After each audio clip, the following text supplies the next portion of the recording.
Andrew Jack has the best body in the IFBB. I mean, what's up guys, and welcome. You are watching Fazi Fitness. So we are now less than 2 days out of the second biggest bodybuilding show in the world, the Arnold. And the prejudging is now less than 2 days away.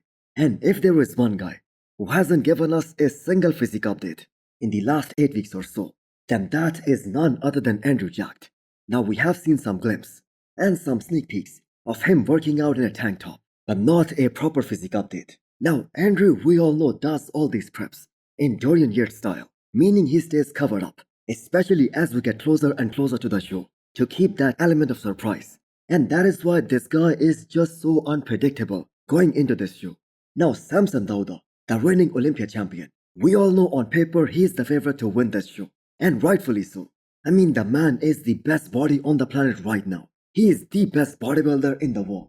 But why do these legends of the sport, like Jay Cutler and Dennis Wolf, they revert to Andrew Jack when it comes to that guy who can shock us all? And the reason is very simple. There is just no one else out there who has the genetic gifts of Andrew Jack. The biggest threat for the best in the world right now is Andrew Jack. I'm a big fan of Andrew. For me, it's an unreal genetics. The bone structure, the shape, the flow, the tie-ins, they are just so damn unique. And with Andrew close to being 40 years old, we do not know whether he will ever have that thickness like that of Samson Dauda, especially from this side. But I have got to say, if he did, it might be game over for everyone, because he's already beating each and every one of these guys in those first 3 shots. The front double, the front lat spread, and front relaxed. And also his abs and thigh, that is so untouchable. Now the issue is that we haven't seen Andrew at his all-time best just yet, especially not on the biggest stage, in the bigger shows. And maybe this is the right time to hype him up, because Arnold is happening in just 2 more days. Now Andrew is a bit behind on his YouTube in terms of the content, but there is one thing that stood out, which is actually a good sign, that even for that pre-workout, before one of his final leg workouts, Andrew was having just protein, which is kinda wild for a guy who weighs 300 pounds to take absolutely no carbs before a workout. But if that is what makes him absolutely ripped and shredded, so be it. So do you guys agree with Dennis Wolf and his statement that Andrew is the biggest threat to Samson Dauda this weekend? Andrew Jack has the best body in the IFBB. I mean, we can argue, you've said Samson. I still think Andrew's structure and his quality and his tie-ins make a huge difference. So Hostile just dropped some Sherpa-lined zip-up hoodies and forced hooded jackets. So do check him out and use the code Fazi10 to get 10% extra discount. So Patrick Tour just posted another freaky update of Carlos Thomas Jr. just as these guys start that Cobzo protocol. And just looking at that, Carlos is already looking so dry and full as a house. See those feathers on his quads. The man, I have got to say, is well on his way to beat his last package, which was Texas Pro back in 2023. Now the front lat spread is that pose, which exposes any athlete who doesn't have a small waistline, because there is just no way to hide that in that particular shot. Even a guy like Hadi Chopin gets kind of exposed in that shot. But Carlos's symmetry is absolutely bonkers. It's just insane.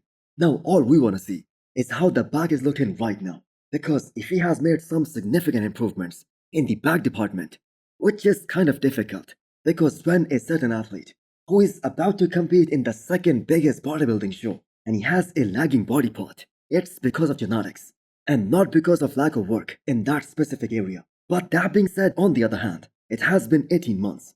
So we do expect to see some improvements in the back department as well. Now Carlos himself wanted to get that comparison with the former Miss Olympia, Derek Lunsford. He was confident that he's gonna compare very well, especially against Derek. So maybe the judges will actually give him a chance. Now he literally has all the tools to become the breakout star at this year's Arnold. And keep in mind, this is only gonna be his second pro show since he turned pro.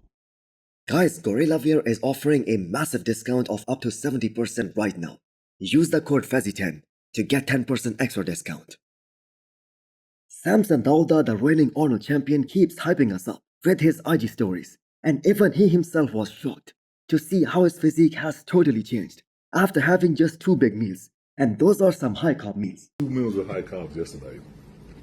Woke up this morning and we stood in front of the mirror and it's like, what the f? That is a fuller look. That is ridiculous. I'm excited. And yes, the days of suffering and the days of eating only 3 whole eggs for breakfast, they are now gone. And now it is time to have some fun. Now Samson also released another update from the posing session that he did after his last workout. And I have to say, if that is flat, we just cannot wait to see him when he's full. And judging by his stories, he seems extremely confident about this package that they are about to present at this year's Arnold. And rightfully so, he should be confident. And there is literally no one in the bodybuilding world who has a voice in bodybuilding. They have someone else winning the Arnold other than Samson. And if Samson does his job and brings that same or even better condition than the Olympia last year, he's gonna walk away with $500,000. Now I'm assuming they're gonna play it really safe here. They won't fill him up too much because as big as Samson Dauda is, he doesn't need a lot of carbs to get fuller. And we have seen it in the past with those aggressive carbs loading approaches and how that makes him look all soft and watery on the stage. So 36 hours to go till the prejudging. I must say this is gonna be insane.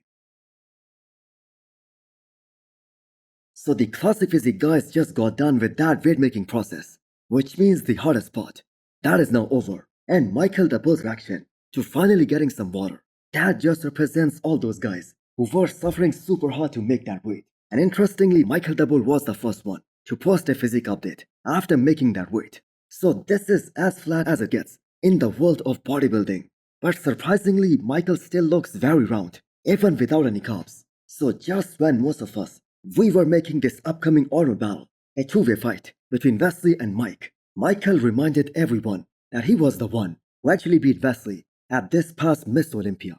And if we go by those Olympia placings, Michael is the one who on paper is the biggest threat to Mike Sommerfeld, as he was top 7, the highest placing guy at this year's Arnold from the Olympia last year after Mike Sommerfeld. So zero reason to doubt Michael's ability to shake up this lineup, because he is most probably gonna be the most right guy on the stage here. And there is just no chance of him getting overlooked, as he has been a top Olympian for multiple years now. So what do you guys think? Can he be as high as top 2? We have a new star in the super heavyweights category at the Arnold Amateur. Now this guy is gonna win his pro card tonight, and we are gonna see him compete on the pro stage sometime next year. So the guy goes by the name of Anthony Williams. And if you look at his front, you have to agree that he's made for bodybuilding. Just crazy V-taper, huge quads, and a very tiny waist. Everything that is considered ideal for any sort of bodybuilding. And many of you guys must be familiar with this name, Eric Janicki, the famous YouTuber with a huge IG following. He was also in that same class as Anthony, but his balance was a bit off, especially in comparison to Anthony. And on top of that, his posing was just way too off, and Anthony was a clear standout in that class. Now for amateur level, Anthony was in a good enough condition, but with his height, his width, he is gonna make a good pro as well. Now I do hope he picks up the right people in his corner after he turns pro to get more polished, because there are some physiques where it just immediately makes you go, yes, that's meant for bodybuilding, and even at the elite level. And Anthony definitely had that vibe today. Another great day for none other than the second most famous personality among the young bodybuilding generation. Sulek was one of the most anticipated guy to be competing here at the Arnold in an attempt to earn his pro card. And the guy definitely did his homework in these past 2 weeks. Now I must say there wasn't any deep competition in his class, and Sam had the advantage of the size as well as the shape. His quads were dry and separated, and he was dead center stage the entire time. So I think he's well on his way to earn his pro card tonight. And that will be huge for bodybuilding. For all the people who say what's so special about this guy, first of all, he looks pretty damn solid for a guy who just did his second bodybuilding show. But more importantly, he makes it across all the news outlets because of his huge social media following, especially his YouTube. Now nobody thinks that he's gonna be the next big thing in classic physique, but he will definitely bring a totally new audience to watch pro bodybuilding. And that is just good news for bodybuilding in general. So hit the thumbs up button if you liked the video and smash the subscribe button if you wanna come back for more. Thanks for watching.